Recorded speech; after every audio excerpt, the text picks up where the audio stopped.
record also. I don't know if you're recording. I'm recording. Yeah, I'm recording too. I'm recording too. Okay, so that makes two of us. Okay. We're the recording duo. Yeah. First of all, I would like to say thank you again, Professor Vaknin, for your time. I Thank you for really having do me, and appreciate. please call me Sam throughout this conversation. Sam. Thank you. Thank you. Very kind. I really do appreciate you agreed to do this interview. I would also like to apologize from the beginning because I'm not very fluent in English, as you said before, but I will try my best. Your English is far better than my Spanish. Well, thank you. And well, this video will be uploaded in both channels, in yours and in mine. So for all of you who follow me, who follow me, this interview will be in English, but I will put subtitles down below. And well, again, it's such an honor to have you with us, Professor Thank you for having Sam me. Vaknin. I have heard some of your interviews, and I think you have very powerful thoughts. And first of all, I'm going to do a short introduction for the people who follow me that maybe don't know you. I think that's... There are many people who don't know me. I was thinking the same, but just in case. Professor Vaknin is a former psychology professor. He also has a PhD in physics. He has written many books, one of them called Malignant Self-Love, Narcissism Revisited.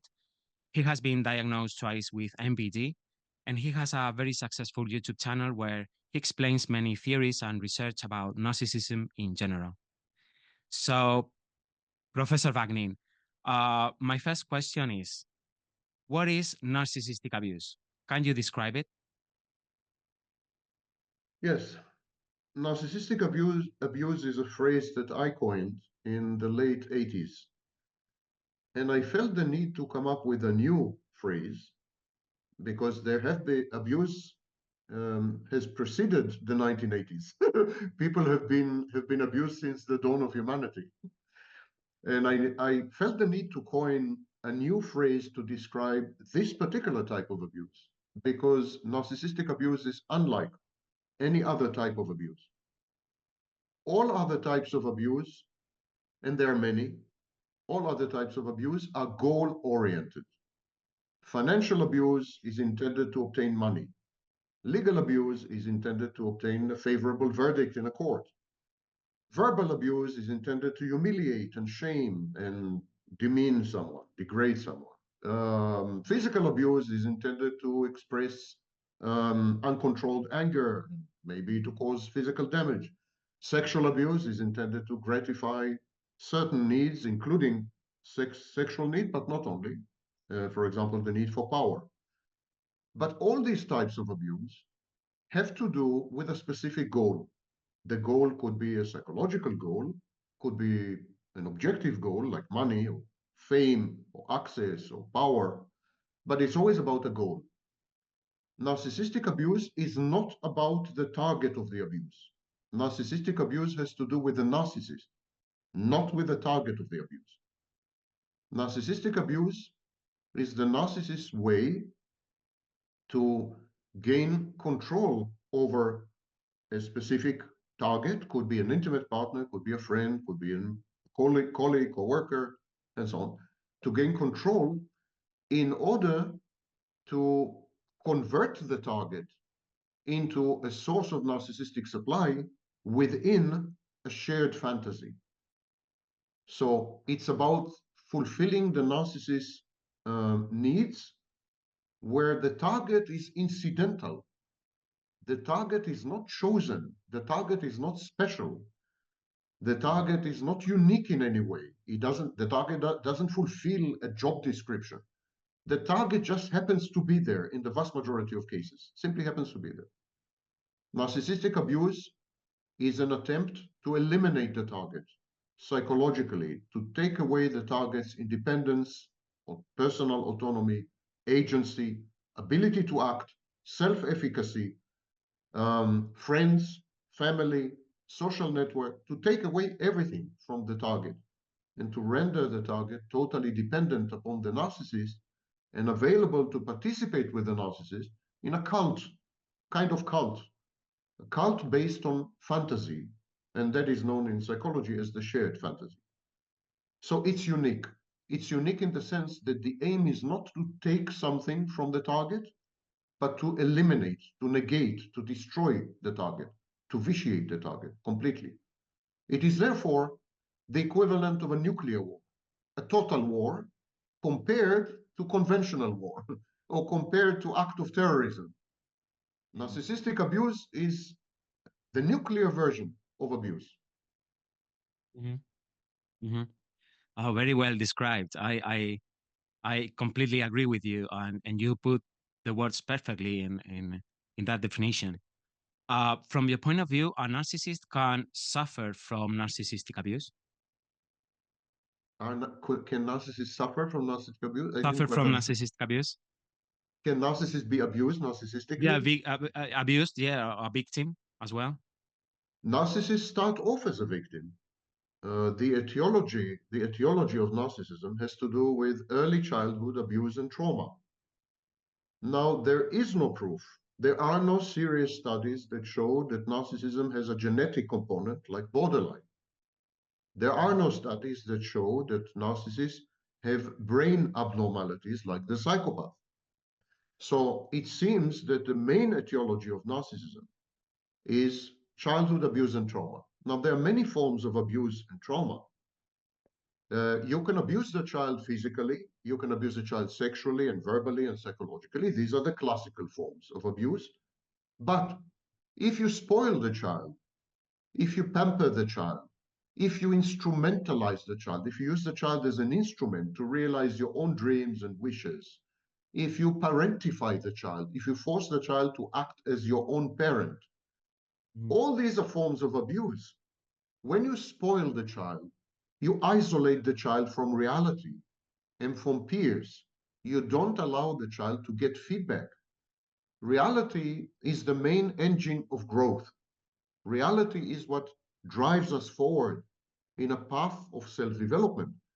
If you isolate the child, if you don't allow the child to suffer the consequences of his or her actions, if you don't allow the child to interact with peers because you're overprotective, if you keep telling the child that he's the greatest and can do no wrong and he never makes mistakes and so on, you're preventing the child from growing up, and you're not allowing the child to separate from you as a parent and to become an individual, a process known as separation individuation. So abuse is any situation where the parent prevents the child from becoming a separate individual, and the parent penetrates, breaches the boundaries of the child in any possible way, physical, psychological, denying the child agency and autonomy and independence, isolating the child, instrumental. In all these ways, the child is not allowed to form or to defend boundaries. So there are numerous ways to abuse, and narcissists have been almost all narcissists have been abused as children. So they start off as victims. They start off as victims. Mm-hmm. Only then they make a choice. They say, I'm not going to be a victim anymore. I'm going to be the victimizer. I'm not going to be abused. I'm going to be the abuser.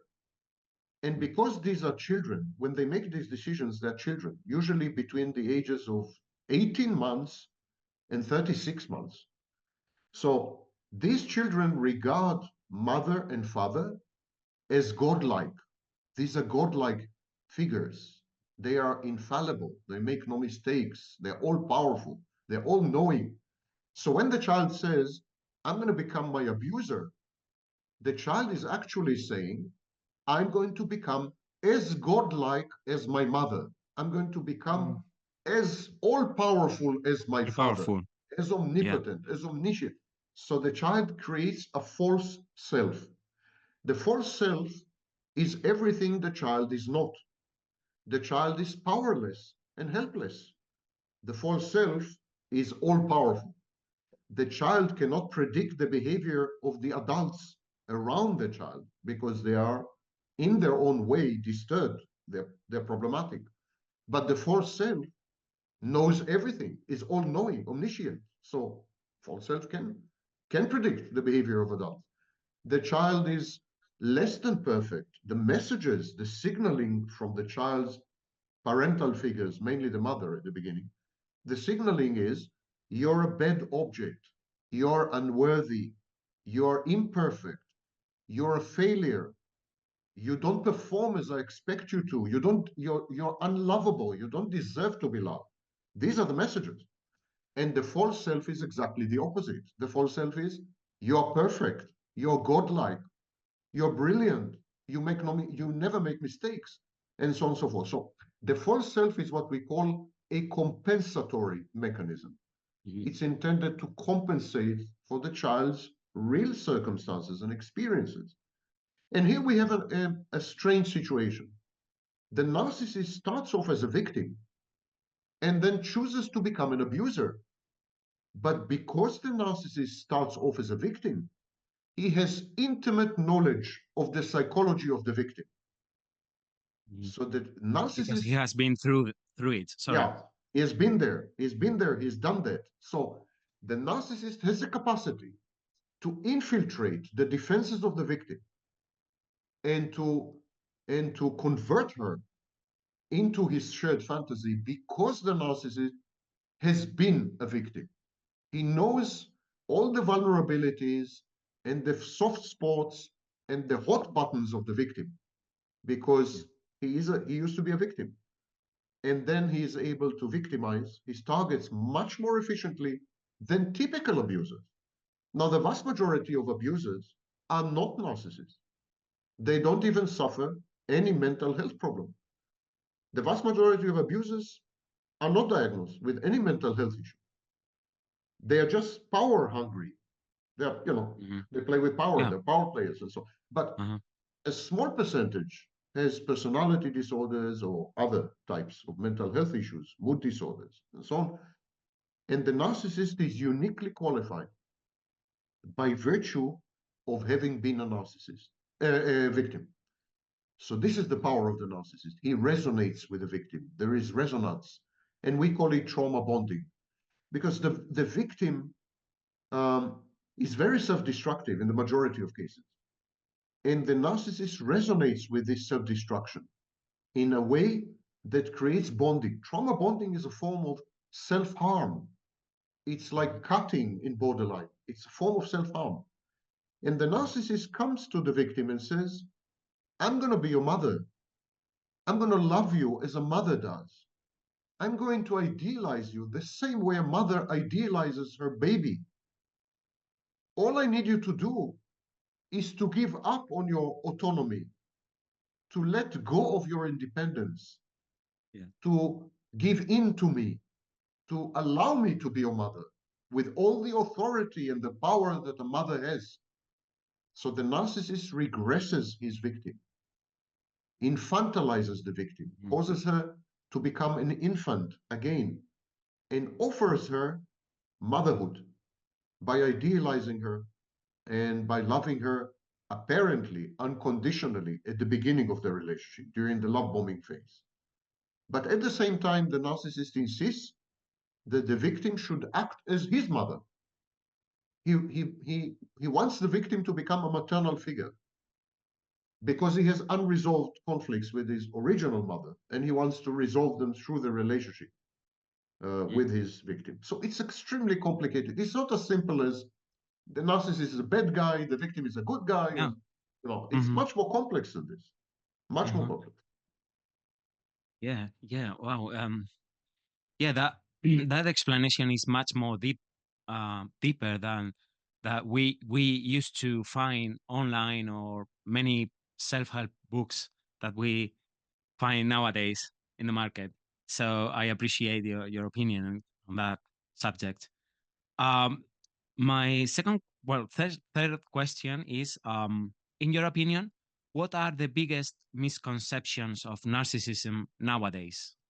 Like I don't the know. things that we don't still get it. I don't know where to start because I would say that about 90% of the so-called information online is misinformation. I simply don't know where to start. Let's take two issues: gaslighting and future faking. Gaslighting is a situation where you are made, someone coerces you or forces you to distrust your own perception of reality. So you begin to doubt. Ask yourself whether you're crazy. You begin to ask yourself, am I crazy? Am I misperceiving what's happening? Did I really get it wrong? Is this memory false? You begin to doubt yourself. Now, everyone online, all these self-styled experts, they say that narcissists gaslight. Narcissists don't gaslight. In order to gaslight, you need to be able to tell the difference between reality and fantasy. And gaslighting is premeditated. It's intentional. It's a control and manipulation strategy. It's Machiavellian. Mhm. Narcissists believe their own lies. They believe their own confabulations. Narcissism is a fantasy defense. They cannot tell the difference between fantasy and reality.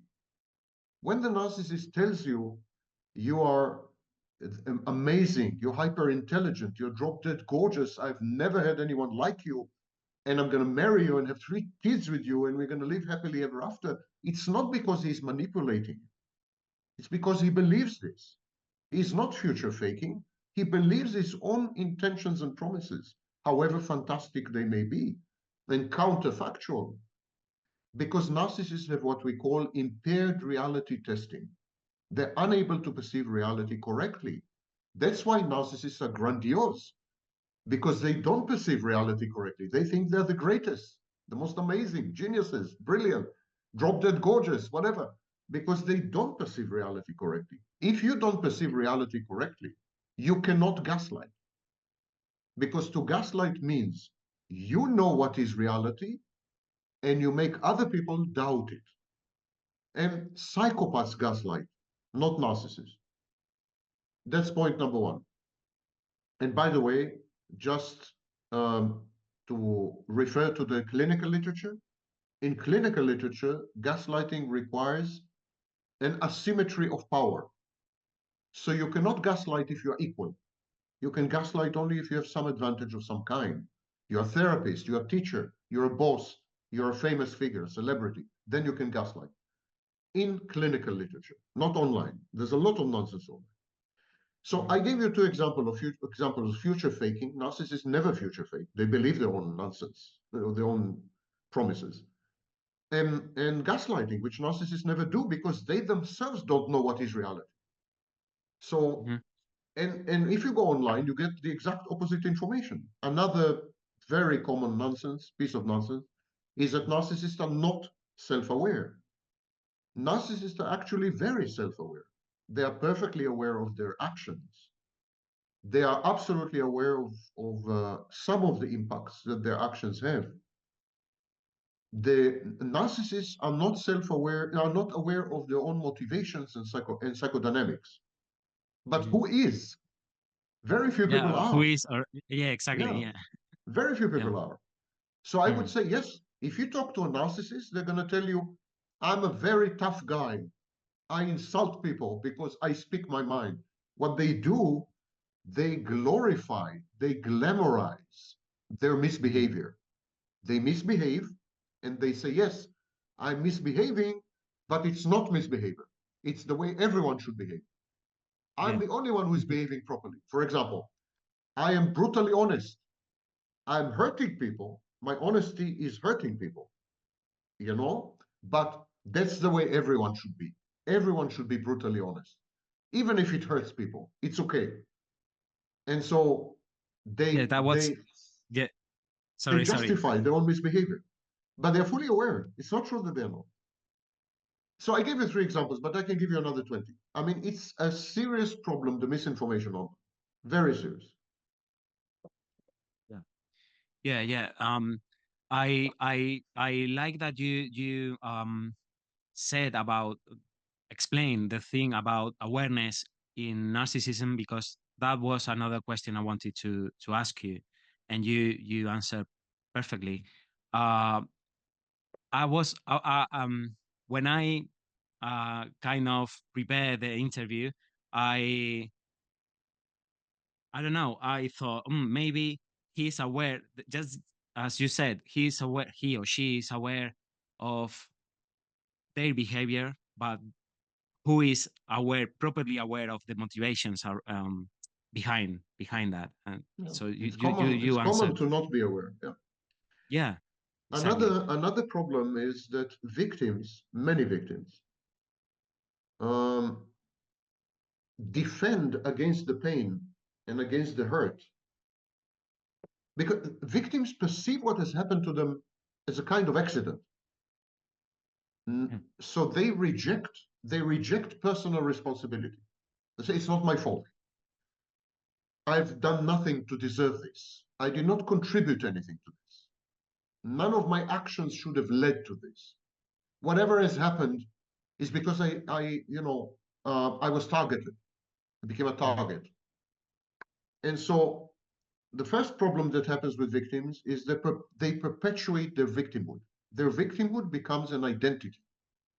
Hmm. They become professional victims. It's an identity. Because when you're a victim, you're entitled to special treatment. You Hmm. get attention. You can even make Hmm. money, and many of them do make money. That's point number one, problem number one, that you spend the rest of your life perpetuating your victimhood, because victimhood in today's world, victimhood pays. We have Hmm. victimhood movements, Victimhood is organizing principle of modern life. Hmm. The second problem is victims tell themselves that they're special, that they're unique, that they've been chosen. So there is this idiotic movement of so-called empaths, when actually there's Hmm. no such clinical entity, of course. So they self-aggrandize.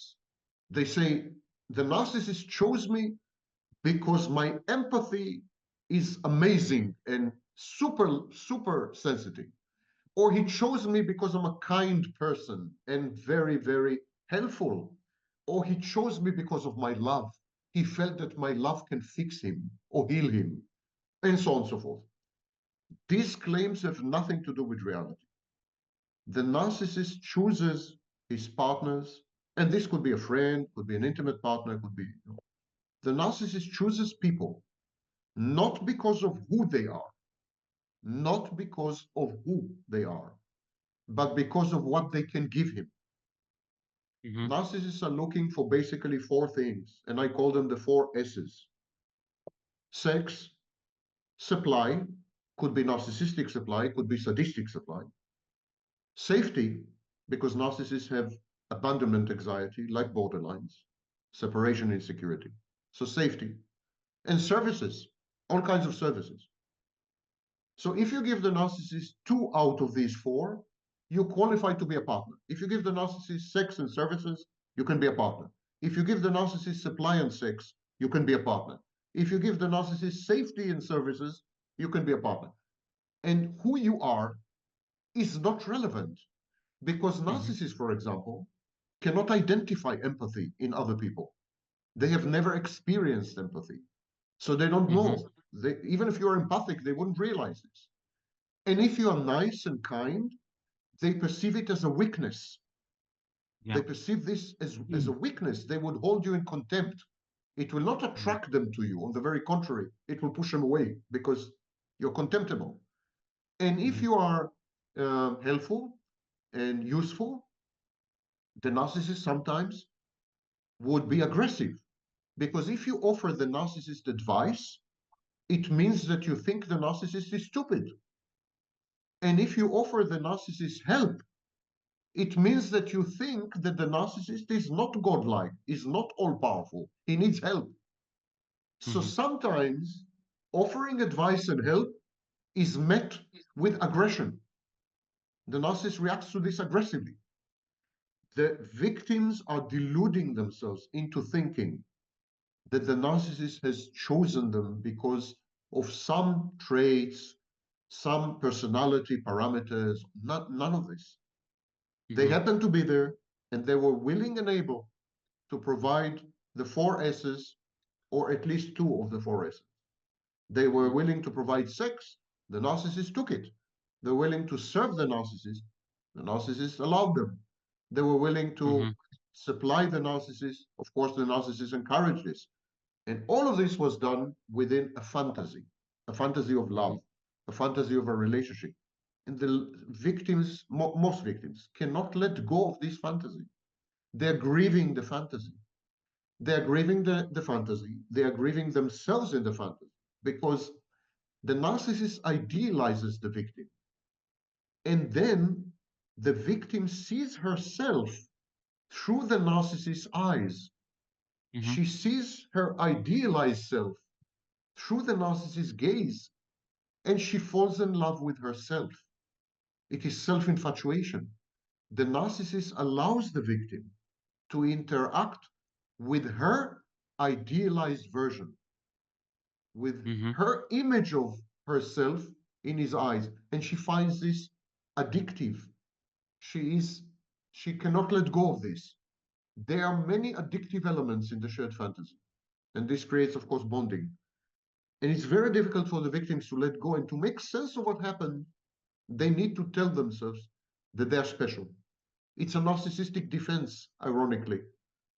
The Yeah. victims, the victims become grandiose. Mm-hmm. Yeah. So in that point, maybe what is narcissistic abuse can create more narcissists. Maybe not in the adult age, because obviously we don't switch, we don't create personality disorders at 30 years old, for example, but it creates some kind of narcissism in their victims. Is that correct? It creates narcissistic defenses. It doesn't create, it triggers So narcissistic defenses, yeah, defenses. defenses, yeah, yeah. And Hmm. it induces narcissistic behaviors. And this is what Len Sperry called narcissistic style. So narcissism is infectious. You're right. Personality disorders cannot emerge after a certain age. There's a debate, what's the age? Because, for Yeah, example, Twenge and Campbell and other scholars, they say that up to 25 can happen up to 25. Others say 18, even the great Kernberg, yeah. 18. But Mhm. whatever the case may be, definitely when you're 40, you cannot acquire narcissistic personality disorder. This is Yeah, not COVID-19. Yeah? yeah, So, yeah, but what could happen is that you could adopt a style, the style of the narcissist. You could become a lot less empathic.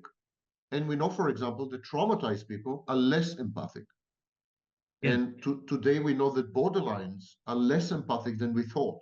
So this has been amended in the text revision of the Diagnostic and Statistical Manual, edition 5, that Mhm, borderlines are less empathic than we thought because they're traumatized. So mhm, trauma yields disempathy, reduces empathy.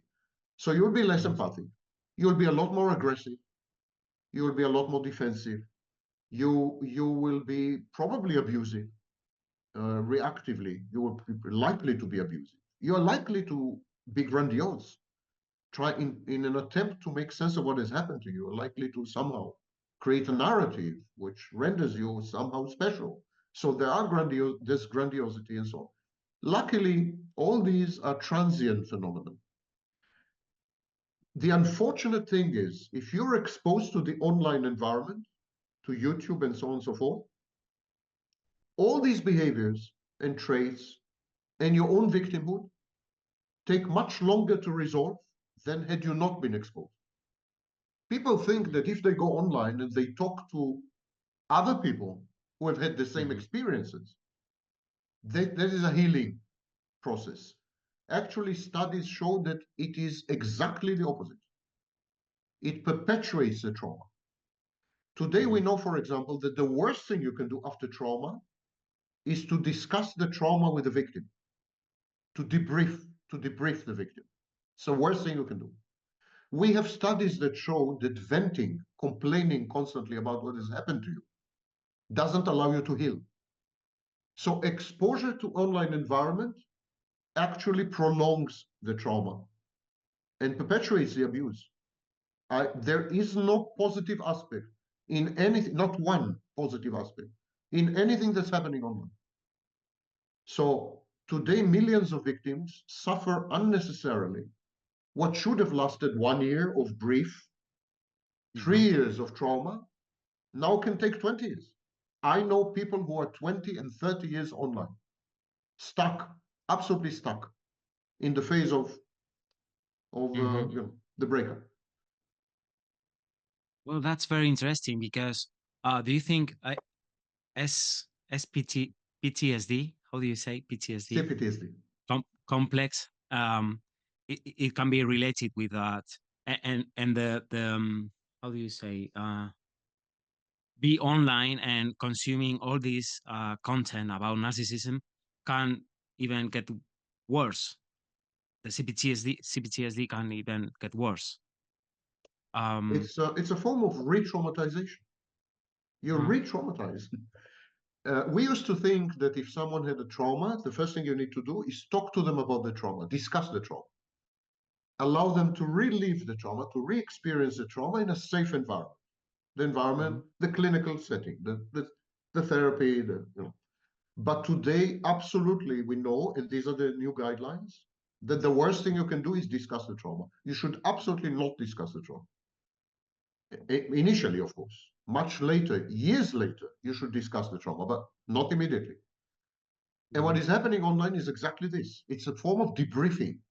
There is something called trauma dumping. Trauma dumping is when many traumatized people come together and they mhm, share their traumatic experiences. mhm, That's not helpful. It mhm, appears to be helpful because it tends to validate your experiences. mhm, You say, I'm not alone and I'm not crazy. I'm not alone and I'm not crazy. So you think you're misled. You think, oh, that's part of healing. Realizing that I'm not alone and I'm not crazy is part of healing. No, it's not actually. This is not the point of healing. mhm, This has to do with something else known as reframing. So this is a mhm, CBT technique and so on. Never mind. It's reframing. It's not healing. To heal, uh, to heal from narcissistic abuse, the focus should be on yourself and on the voices, the introjects, the voices that the narcissist implanted in your mind. What the narcissist does to you, using a technique known as entraining, the narcissist exposes you essentially to brainwashing. Essentially. Now, mhm, none of this is intentional, unlike the psychopath. It's just what the narcissist does. The same way mhm, a tiger devours an antelope. So the tiger doesn't sit and say, let me look at Wikipedia if I should devour antelopes. No, he just devours antelopes. mhm, A virus penetrates the cell, replicates itself, and infects other people because it's a virus, not because the virus read a textbook or consulted with Anthony Fauci. It's a virus. yeah, It's the same with the narcissist. Narcissist does whatever it does reflexively, instinctually. It's nothing to do with premeditation or planning. That's a psychopath. mhm, So the narcissist entrains you, he brainwashes you. And in clinical terms, what the narcissist does, he generates, because he regresses you to infancy, he brings you back to infancy, he is able to replicate a process in an infancy known as introjection. Introjection, internalization, identification, incorporation. It's a four-stage process. The narcissist replicates this and he introjects himself into your mind and he leaves a trace, he leaves a voice inside your mind. mhm, Even when the narcissist is gone physically, no longer there, his voice is active here. And his voice in your mind colludes and collaborates with similar voices in your mind. So if you had a mother who kept telling you that you're a failure and a loser and ugly and stupid and so on, the voice of the narcissist will find out the voice of your mother and will collaborate with it, will amplify it, will enhance it, will create a coalition, a constellation of interest, a construct inside your mind. To heal from narcissistic abuse, you need to focus on this. You need to eliminate the narcissist from your physical environment, and then you need to eliminate the narcissist in your mind. And if you're exposed to other people, they actually amplify the voice of the narcissist in your mind because they themselves keep raising the topic of the narcissist. They keep discussing the narcissist. They demonize the narcissist. They mythologize the narcissist. They make the narcissist sound as some semi-god or all-powerful entity, dark entity that is, and sometimes they say this. They say it's a demon or Yeah, it's a yeah, devil, you know. yeah, yeah. This is not healthy environment. Absolutely not healthy environment, unfortunately. Not healthy. Mm-hmm. And very unscrupulous and immoral con artists and charlatans, many of them with academic degrees, use this environment to make a lot of money and perpetuate the victimhood on purpose. You could Mm-hmm. see how they make sure that you continue to be a victim, never recover. I can see that Mm-hmm. because I know what they're doing. These are people with Mm-hmm. degrees. There are many others who are just, ex-victims and they want to make some money or they want to be famous. So there are Yeah. many, none of these people is holy. None of them is truly healing. None of it. I mean, it's a really bad sin out there. I'm talking about the English speaking. I don't know. I have no access to other I know other languages, but I don't I watch only English speaking videos. Well, yeah, in Spanish, I think it's the same, almost the same. So yeah. Well, I talk about narcissism, but I don't consider myself I'm a con artist or you know, I'm um making fraud or something. I try to reflectionate and talk about it, but not to keep people in victimhood. But anyway, that's another debate, and that's very interesting as well. Um, well, well, from your point of view, uh, what is the common trait that has every type of narcissist? If you had to choose one, what will it be? I'm not going to give you the common answer. The common answer and an accurate answer is that all types of narcissists, and there are quite a few types, subtypes, all types of narcissists have cold empathy. What the phrase that I coined is cold empathy. It's cognitive empathy plus reflexive empathy without emotional empathy. So they are able to read other people, they're able to understand other people, they're able to spot weak points, vulnerabilities, and so on and so forth, but they don't react emotionally to this. So a narcissist would see you cry, and the narcissist would say, cognitively would say, this person is crying, that means that this person is sad. There's like a table, a big table. This person is crying means he's sad. But then the narcissist would not feel sad for you. The narcissist would say, maybe because right now this person is sad and broken and vulnerable, maybe I can use this somehow. Maybe I could make this person my source of supply or partner in a shared fantasy. And the psychopath would look at you and say, this person is crying, this person is sad, and I can have sex with her because now her defenses are down. I can have sex with her. So now a psychopath is goal oriented. But that would not be my answer, although it's perfectly accurate. All narcissists don't have cold empathy, not the full-fledged emotional component. My answer would be different. And I've spent 30 years studying this topic, and I myself am a narcissist, which gives me, I think, a bit of an advantage, a bit of an edge. There are other self-aware narcissists online. I was the first in 1995. So, Yes. but now there's a new generation of self-aware narcissists online, but they Yeah. don't have the academic background. They don't have the knowledge and the Hmm. training. So Hmm. they're missing that part. I think I'm the only one who is self-aware and also teaches psychology and so Yeah, yeah, I also think the same. Yeah, I'm not, knowing the maybe there other. is another person, but I'm not aware of someone else who is Yeah. like that. And this gives me a bit of an advantage. So I would say that, and of course, I've worked with well over 2,200 narcissists in the last 30 years. I have a huge database and so on. So I think what is common to all narcissists is the inability to perceive other people as external and separate. They don't have the conception of externality and separateness.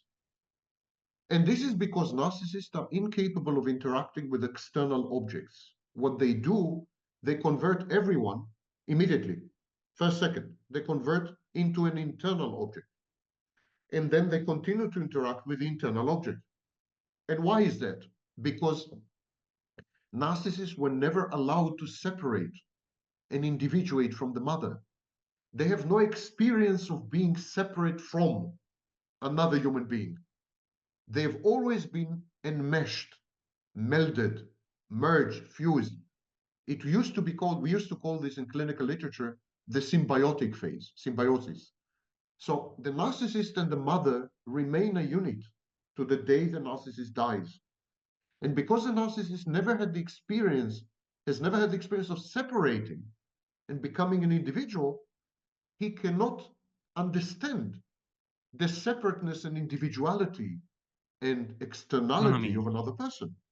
And I Mhm. think this is what is called. Because of that, the narcissist doesn't have empathy. Empathy is a secondary effect, not a cause. The cause is if I cannot see you as external and separate to me, how can I ever empathize with you? Empathy Exactly. is excluded, you know? How can I understand your autonomy? You are an autonomous person Yeah. and different. Yeah. How can I accept that you have emotions and your own emotions Yeah. and cognitions and, And and your wishes, emotions are not my dreams? emotions. Yeah. If you do have emotions, they're mine Mm, because you are an internal object in my mind.